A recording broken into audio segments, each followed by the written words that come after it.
The planet Vegeta was burning, and the sky was filled with fire and smoke.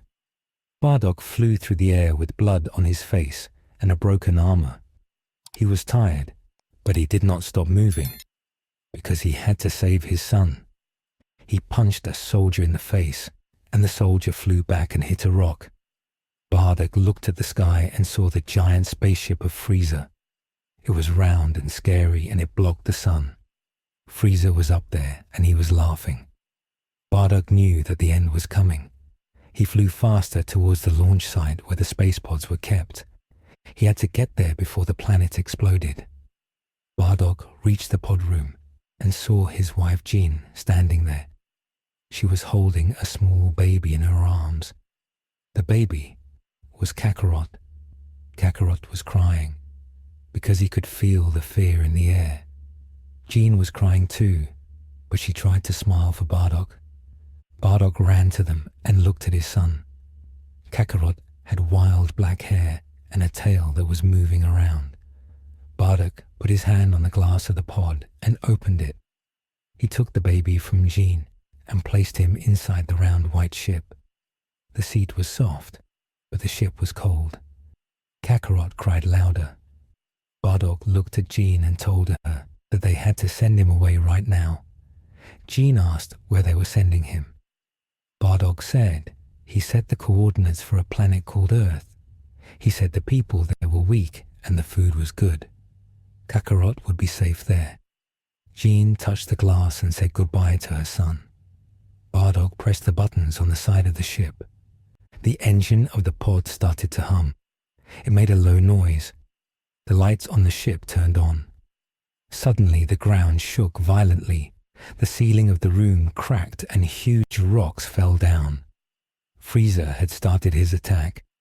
Bardock knew there was no more time. He hit the launch button hard. The pod shot up into the sky like a bullet. It went through the roof and flew into the clouds. Bardock watched it go, and he felt a little bit of hope. He flew up to fight Frieza one last time. He wanted to buy time for his son to escape. The space pod flew higher and higher. It left the atmosphere of planet Vegeta. Inside the pod, the baby Kakarot was scared. He looked out of the red window and saw the stars. Then he saw a bright light behind him. It was the supernova attack from Frieza. The giant ball of energy hit planet Vegeta. The planet exploded in a massive flash of light. The shockwave from the explosion was huge. It traveled through space faster than sound. The shockwave hit Kakarot's pod. The pod was small and the shockwave was strong. The navigation system on the pod sparked. Smoke came out of the dashboard. The computer voice said warning, but the baby could not understand. The pod was knocked off its path. It was spinning out of control. It was supposed to go to Earth, but now it was going somewhere else. It was heading towards a dark part of the galaxy. This place was called the Dead Zone by the gods. It was a place where light did not go. The pod flew for many days. The baby Kakarot cried until he was tired. He was hungry and thirsty. The machine in the pod put him to sleep so he would not die. The pod kept spinning. It approached a tear in the universe. It was a black rift in space. It looked like a wound in the sky. The pod was pulled into the rift. The stars disappeared. The light disappeared. Everything went black.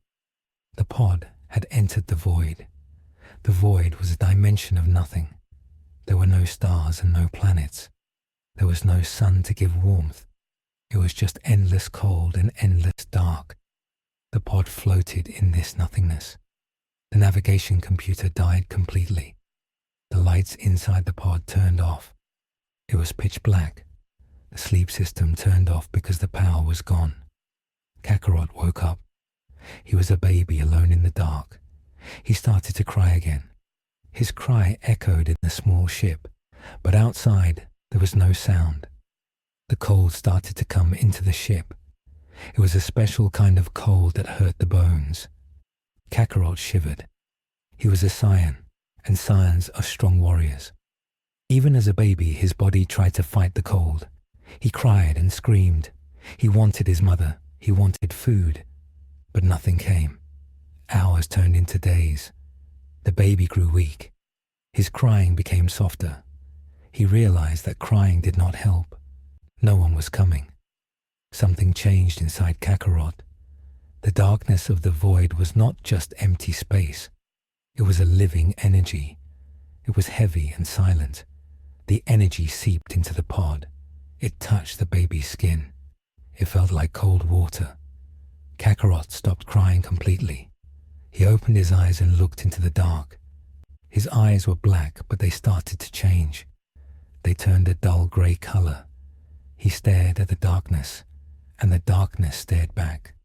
His stomach hurt from hunger, but he ignored it. He felt the energy of the void entering his body. It was feeding him. It was changing him. The cyan blood in his veins was hot and angry, but the void energy was cold and calm. The two energies fought inside his small body. The hot blood wanted to scream and destroy. The cold energy wanted to be silent and wait. The cold won. Kakarot's heart rate slowed down. His breathing became very slow. He sat in the pod in perfect silence. Years passed in the darkness. Time did not work the same way in the void. It moved very slowly. The pod eventually rusted and broke apart. The boy floated out of the wreckage. He was not a baby anymore. He looked like a human child of 6 years old. But he was different. His skin was very pale because there was no sun. His hair was still black, but it did not stand up in spikes anymore. It flowed down like water. It was long and floated around him. He wore the rags of his cyan blanket. He floated in the empty space. He did not need to breathe air because the void sustained him. He was a creature of the dark now. He did not know his name was Kakarot. He did not know he was a cyan. He only knew the silence. He moved his hand and the darkness moved with him. He could control the shadows. One day he felt something. It was not a sound, but a vibration. Far away in the darkness, there was a creature. The void had monsters. They were beasts made of shadows and hunger. They ate anything that had a spark of life. The boy felt the monster coming. He did not run away. He did not feel fear. He did not know what fear was. He just waited. The monster appeared. It was like a giant snake made of black smoke. It had glowing white eyes and huge teeth. It was 10 times bigger than the boy. It hissed and the sound was like ice cracking. The monster lunged at the boy to eat him. The boy did not move until the last second. He moved to the side very quickly. He was faster than the eye could see. He hit the monster on his head. His punch was heavy. It did not just hit the monster. It shattered the shadow. The monster screamed and dissolved into smoke. The boy looked at his hand. He felt a tiny bit of satisfaction. It was the first time he felt anything in years. He realized that he was strong. He was the apex predator here. He was the king of the nothingness. More years passed. The boy grew into a teenager. He was tall and lean. His muscles were not bulky like a normal cyan. They were tight and dense. He was built for speed and silence. He wandered the endless void. He found rocks floating in the dark and sat on them to meditate. He closed his eyes and sensed the universe. Since he lived in total darkness, his other senses became godlike. He could feel vibrations from dimensions away. He could feel the heartbeat of a creature 1,000,000 miles away. He sensed something new one day. It was a tear opening in the distance. A rift. Light was coming through it. It was the first time he saw light. It hurt his grey eyes. He covered his face. The light was warm, and it felt strange. He drifted towards it. He was curious. The rift was unstable. It was pulling things in. It was a wormhole to another dimension. He got closer to the rift. He could hear sounds coming from the other side. He heard birds. He heard wind. He heard voices. These were sounds he never heard before. He reached out his hand to touch the light. The gravity of the wormhole grabbed him. It pulled him in with tremendous force. He did not fight it. He let it take him. The travel through the wormhole was rough. He felt like he was being stretched.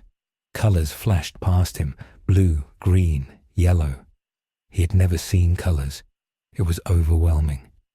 Then he fell. He fell out of the sky on a planet called Earth. It was nighttime on Earth. The sky was dark, but it had stars.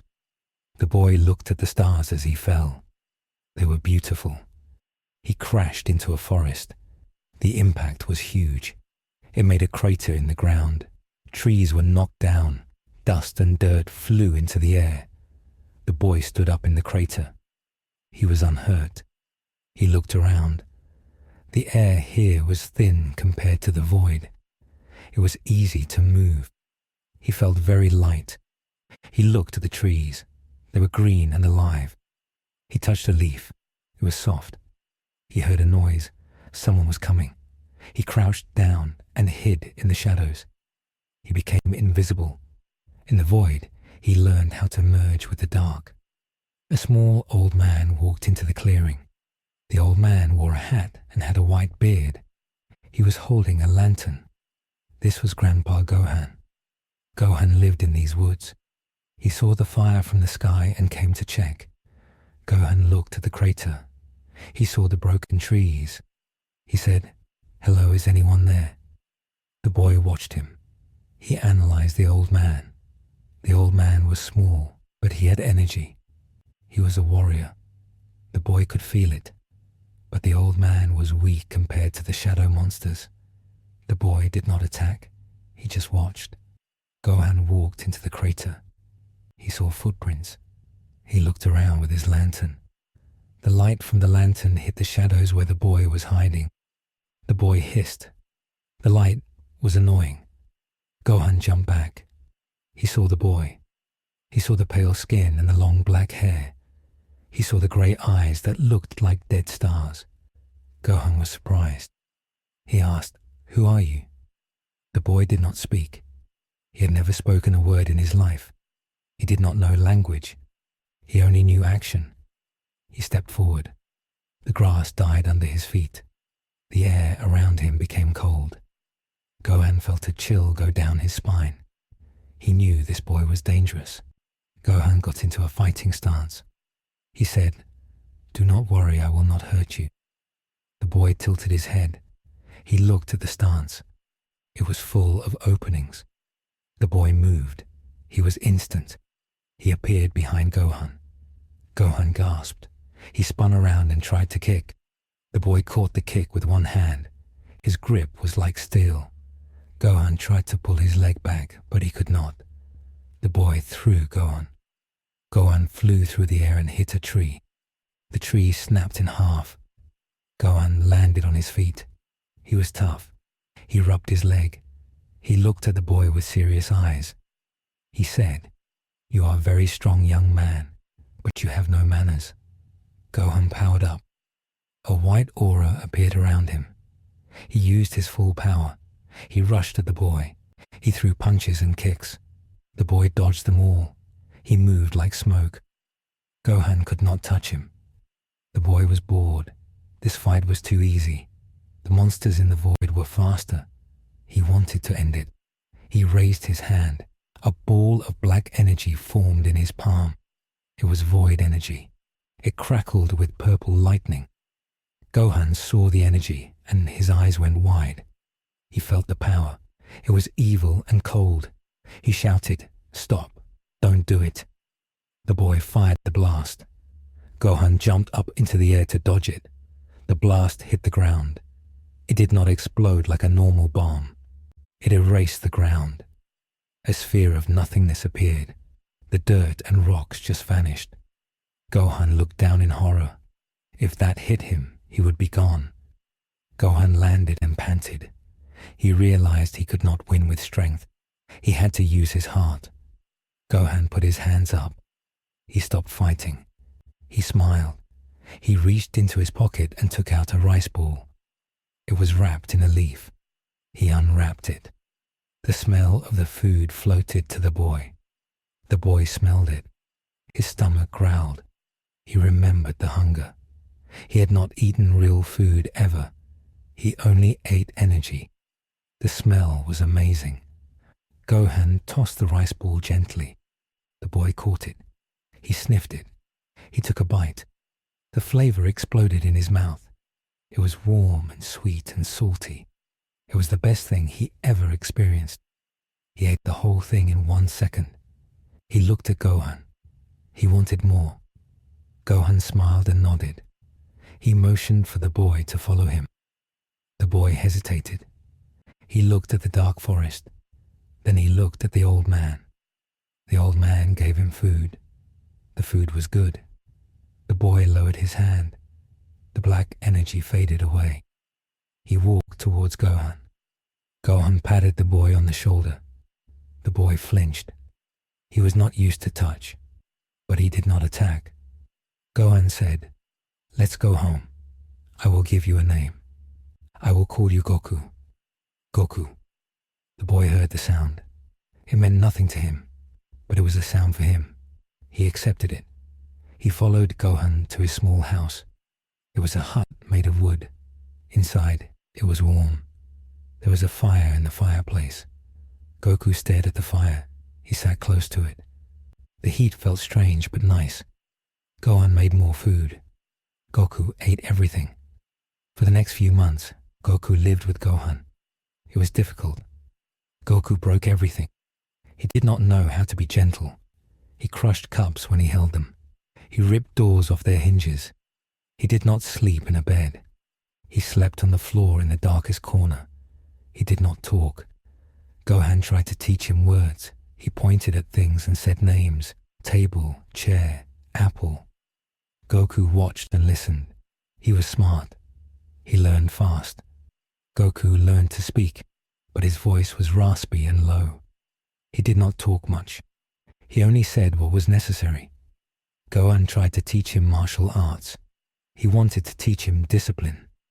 Goku already knew how to fight to kill. Gohan had to teach him how to fight to protect. It was a hard lesson. Goku did not understand mercy. In the void, if you did not kill, you died. One day, Gohan took Goku to the city. He wanted to buy supplies. They walked on the road. A car drove by. Goku had never seen a car. He thought it was a monster. He prepared to destroy it. Gohan stopped him. He explained it was a machine. Goku relaxed. They reached the city. It was loud. There were too many people. The noise hurt Goku's ears. He covered them and growled. His eyes started to glow purple. The people looked at him and were scared. He looked like a wild animal. Gohan saw Goku was stressed. He quickly bought what he needed, and they left. On the way back, they were stopped by bandits. There were 3 men with guns. They wanted Gohan's money. The bandits laughed and pointed their guns. Gohan sighed. He told them to leave. The bandits fired a shot at Gohan's feet. Goku moved. He was a blur. He stood in front of the bandits. He grabbed the barrel of the gun. He crushed it with his bare hand. The metal twisted like paper. The bandit screamed. Goku looked at the man. Goku's face was blank. He raised his hand to strike. He was going to take the man's head off. Gohan shouted, "Goku, no!" Goku stopped. His hand was 1 inch from the bandit's neck. He looked at Gohan. Gohan shook his head. He said, "We do not kill." Goku looked at the bandit. The bandit was shaking with fear. He wet his pants. Goku felt disgust. This creature was weak. Why let it live? But Gohan said no. Goku dropped the man. The bandits ran away screaming. Goku asked Gohan why. Gohan said, "Because life is precious. Even bad people can change. And if we kill, we become monsters." Goku thought about this. He did not understand fully, but he respected Gohan. Gohan was the provider of food. Years went by. Goku grew taller. He was now 12 years old. He wore a blue gi that Gohan gave him. He still had his tail. He was very strong. He could lift boulders with one finger. He could run faster than the wind. But he was still cold. He rarely smiled. He spent his nights sitting on the roof staring at the dark sky. He missed the void, sometimes. The silence was peaceful. One night, the full moon came out. Goku looked at it. In the void, there was no moon.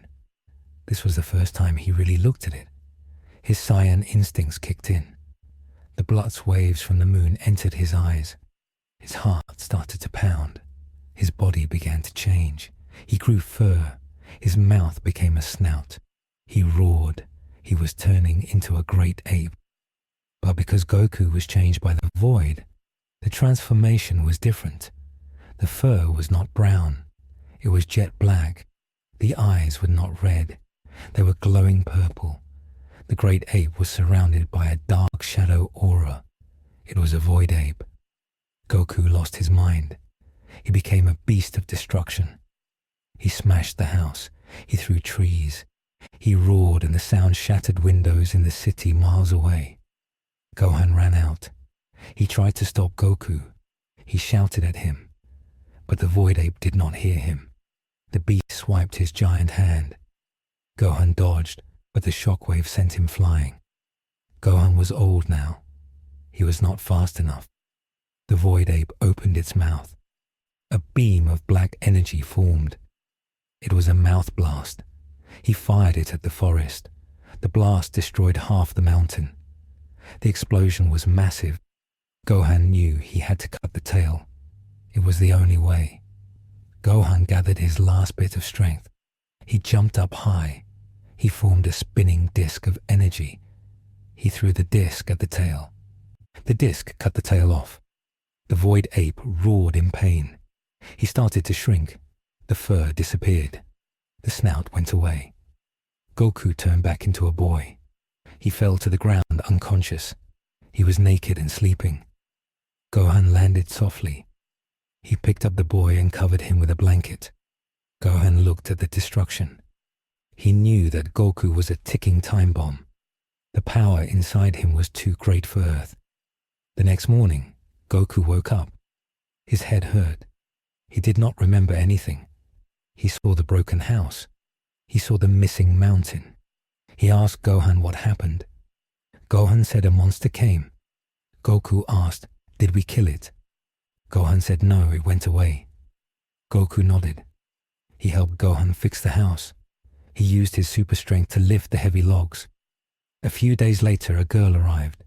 She was driving a car. She had blue hair and a pink dress. It was Bulma. She was looking for the Dragon Ball. Her radar led her here. She saw Gohan's house. She got out of the car. She saw Goku chopping wood. He was using his hand as an axe. He chopped a thick log in half with one hit. Bulma was impressed. She walked up to him. She said, "Hi, I am Bulma." Goku stopped. He looked at her. She was loud. She smelled like perfume and oil. He did not like the smell. He ignored her. Bulma was angry. She was used to boys liking her. She yelled, "Hey, don't ignore me." Goku turned his head slowly. He stared at her with his dead grey eyes. Bulma stopped yelling. She felt cold. She felt like a rabbit looking at a wolf. Gohan came out. He saw Bulma. He was polite. Bulma explained about the Dragon Balls. She showed them the orange ball she had. Gohan had one too. It was the 4-star ball. Bulma said she needed it to make a wish. She said if they helped her, she would give them a wish too. Gohan looked at Goku. He thought maybe a journey would be good for Goku. He needed to see the world. He needed to learn how to be human. Gohan gave Goku the 4-star ball. He told Goku to go with the girl. Goku did not want to go. He liked the quiet forest. Gohan said it was an order. Goku obeyed. He packed his things. He took his power pole. It was a red magical stick Gohan gave him. Bulma was happy. She had a bodyguard now. She did not know that her bodyguard was the most dangerous thing on the planet.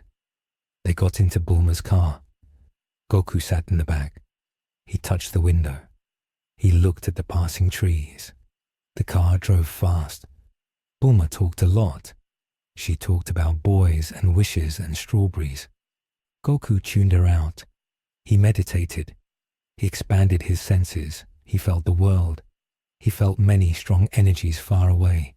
He felt one very evil energy. It was like the monsters in the void, but weaker.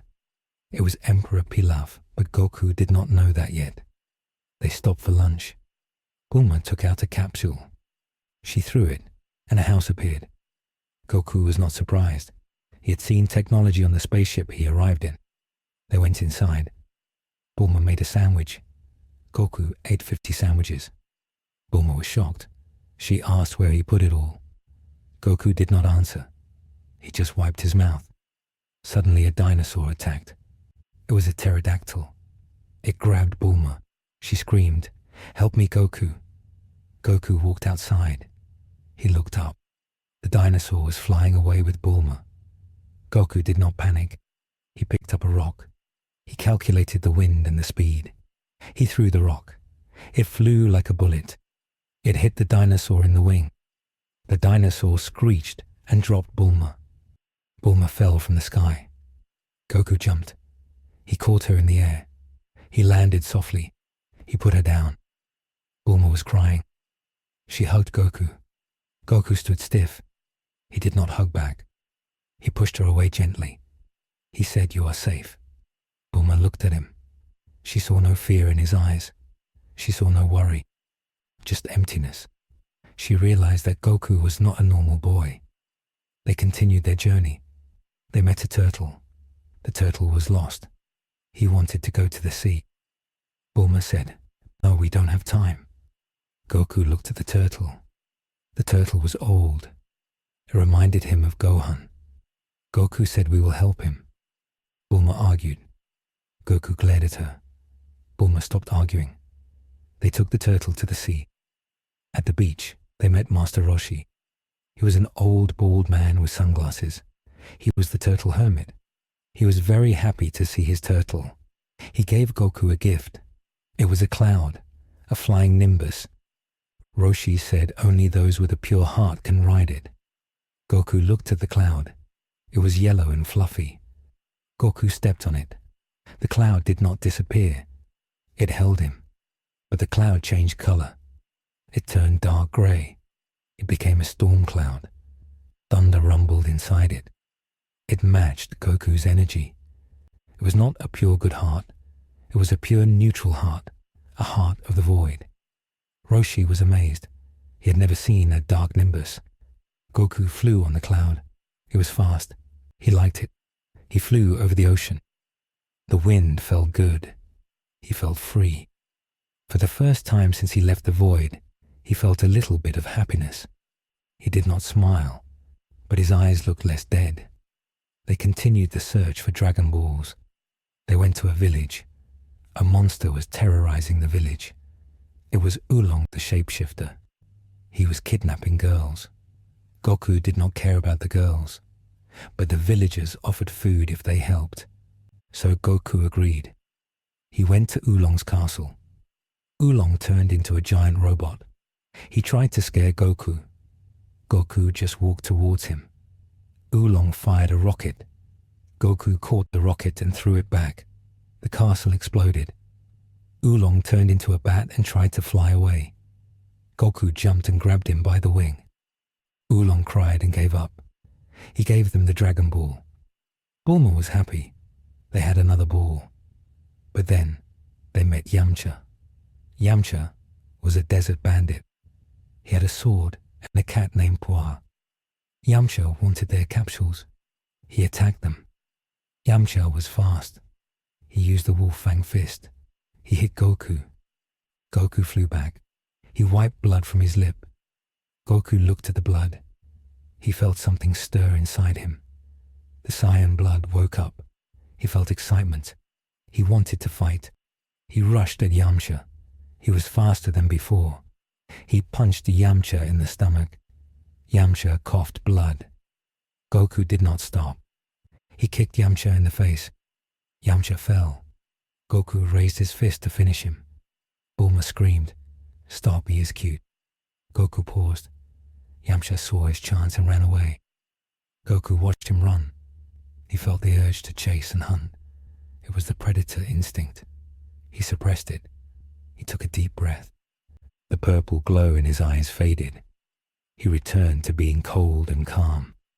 They collected more balls. They went to Fire Mountain. The Ox King was there. He was huge. He attacked them. Goku stopped his axe with one hand. The Ox King was surprised. He asked, "Who are you?" Goku said, "I am Goku." Ox King saw the power pole. He asked, "Do you know Gohan?" Goku said, "He is my grandpa." Ox King laughed. He was Gohan's student. He was happy. But the fire on the mountain was too strong. They needed the Bansho fan. Master Roshi came to help. He buffed up his muscles. He used the Kamehameha wave. It was a giant blue beam of energy. It blew out the fire. It also blew up the mountain. Goku watched the beam. He was mesmerized. He felt the power. He wanted to learn it. He tried to do it. He put his hands together. He focused his void energy. He said Kamehameha. A beam came out, but it was not blue. It was black and purple. It was unstable. It shot out and hit a rock. The rock did not explode. It imploded. It collapsed into a tiny black dot and vanished. Roshi saw this. He was terrified. That was not a normal technique. That was destruction energy. He looked at Goku with fear. He wondered what this boy was. Goku felt drained. Using void energy took a lot of stamina. He almost fell. Bulma caught him. She was worried. She said, "Take it easy." Goku nodded. He looked at his hands. He felt the power growing. He knew he was getting stronger every day. The earth was changing him. Or maybe he was changing the earth. Finally, they had all 7 Dragon Balls. But Pilaf stole them. He trapped them in a steel room. He called the dragon. The sky turned black. Shenron appeared. He was a giant green dragon. He looked scary. Pilaf was about to wish to be ruler of the world. Oolong interrupted. He wished for a pair of underwear. The dragon granted the wish and vanished. The balls scattered. Pilaf was angry. He ordered his robots to kill them. Goku was trapped. He looked at the moon. It was full again. He felt the change coming. He told Bulma to run. He tried to fight it. He held his head. But the beast was too strong. He roared. He transformed into the Void Ape again. He broke the steel room like it was paper. He grabbed Pilaf's castle and crushed it. He roared at the sky. He was a giant monster of darkness. Yamcha and Puar tried to cut his tail. Puar turned into a giant pair of scissors. They flew at him.